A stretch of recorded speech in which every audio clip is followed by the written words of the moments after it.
This speech is about social media and employment. Do you feel that it's your right to freedom of speech? Of course you do. It's your First Amendment right. But just how free are you at exercising your First Amendment rights and your Privacy Act if you have an employer looking through your social media pages? Would you feel so free if that were happening to you?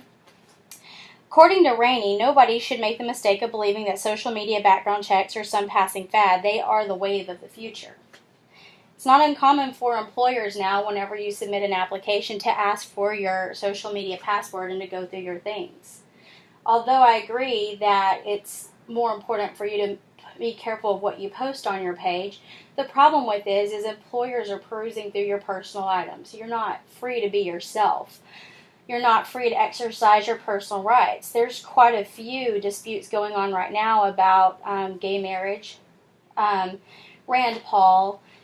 Let's say that you got into an internet dispute with someone that is a pro-life conservativist, and you had a dispute with them, and the boss that's perusing through your profile happens to be a pro-life conservativist and doesn't want to hire you based on your personal thoughts.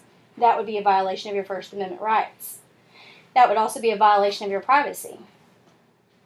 According to Rainey, approximately 50 to 90% of employers are using social media background checks to vet out prospective employees.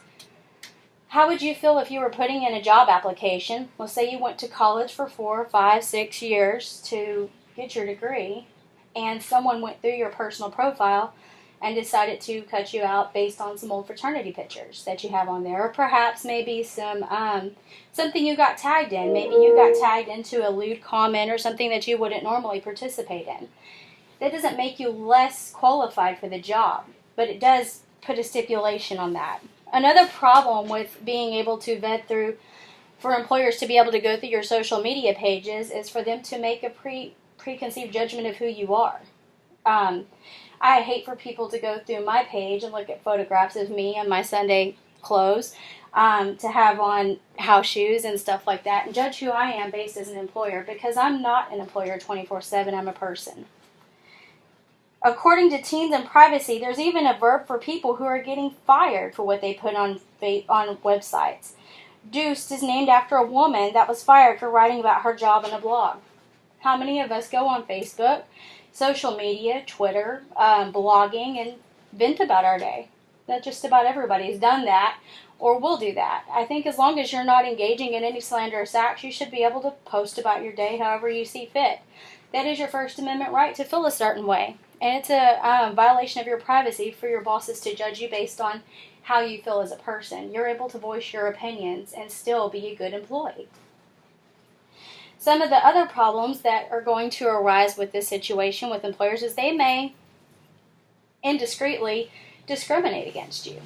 They may go onto your profile and see that you're pro-choice rather than pro-life, and they may not agree with your standpoint on that and weed you out based on that. They may not mean to, but that is discrimination. It's on Ask You Can't Ask That. Klumper says all those questions that you shouldn't ask in a job interview are readily available on social networking websites like Facebook. Lots of jobs are asking for you to include your passwords. How comfortable would you be giving your password protected information to anybody just for a job? I wouldn't be comfortable. In one example, Berlatsky says, in a firm offer that's been made, employment accepted, and subsequently withdrawn after online vetting, there is certainly the potential for a candidate to claim damages and compensation against a company, even if they cannot actually claim unfair dismissal. You know, if somebody offers you a job, they see you're qualified for that job, and then later on acquire some information about your personal blog or what you put on Twitter, YouTube, or what have you, and then they decide to withdraw that based on the person you are in your private time, you can claim damages. That would be discrimination against your character. Those are things that why they need to remain private.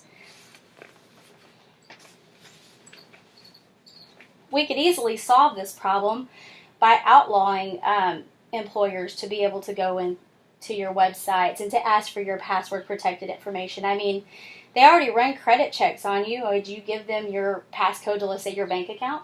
No, because if your balance is negative, that still doesn't make you a bad employee.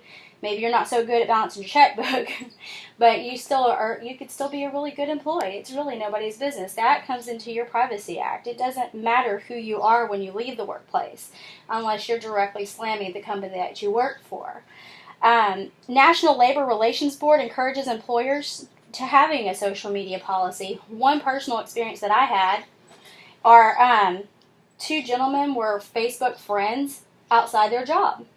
There should be a fraternization policy against this, I think. But for example, they were friends outside of work. They left work. They had a Facebook dispute.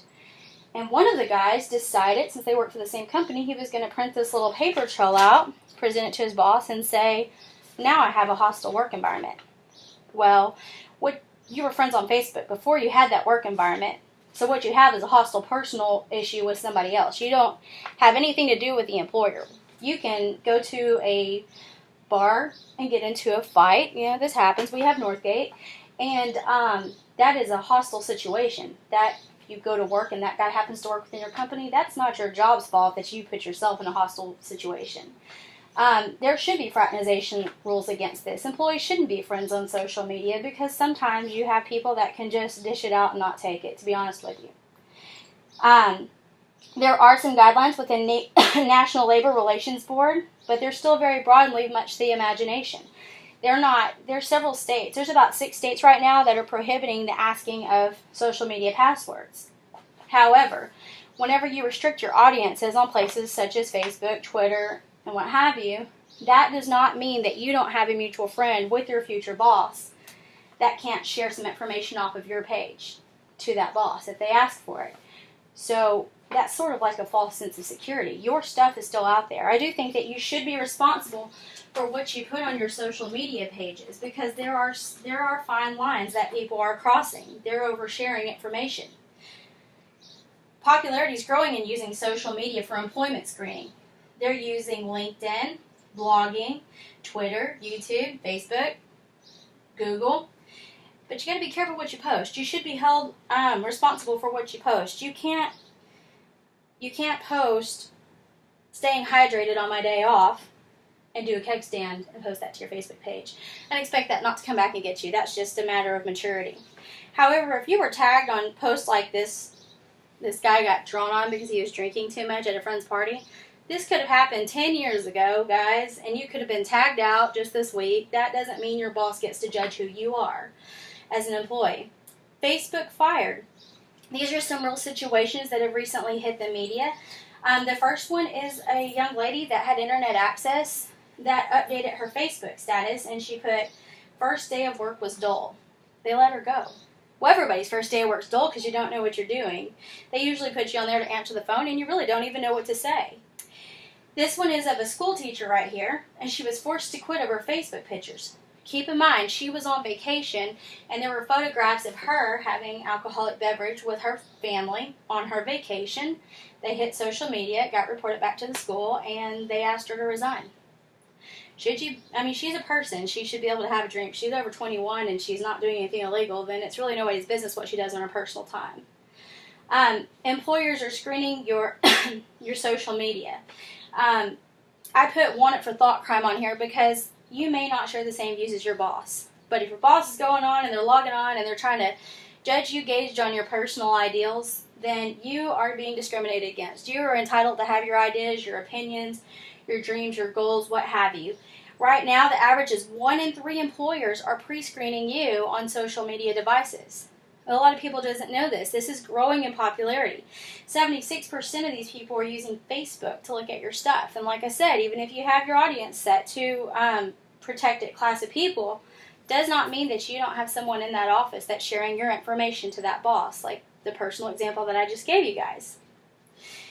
Could you imagine going to college for 4, 6, 8, 10 years, acquiring this degree, and we've all been to college, we all know what we do in college, and then an old frat picture just showing up, or maybe something that you did when you were young and your boss is perusing through that and now judging that you're not good enough to be one of their employees based on that information. I personally don't agree with that. Self-expression and utilizing your First Amendment rights. and voicing your opinions and sharing pictures that we find humorous or getting tagged in something that's lewd or considered dark humor shouldn't be a reflection on me as an employee. For example, right now I have on pajama pants and a t-shirt and Nike flip-flops. I certainly don't go to work dressed this way. And if you see me on Sunday shopping around in this outfit, don't judge me on what kind of employee I'm going to be. I might be frumpy on the weekends, but I give you 40 plus hours during the week that you don't need to be judging me on. If I am a great employee, and while I'm there I'm a model employee, you do not get to judge what kind of person I am when I leave that job. I think that employers need to understand that employees are people and they can't wait to get home, kick off their shoes, and become as socially unacceptable in appearance as they possibly can. They put on their sweatpants, they tie their hair up in a knot, and they kick off their shoes. They might make a beverage, they might smoke. You just don't know what kind of people they are. But if they are a good employee, it shouldn't matter. Employers need to understand that what they're coming into is that they're hiring an employee for 40 hours a week. They're not hiring someone to be an employee 24/7.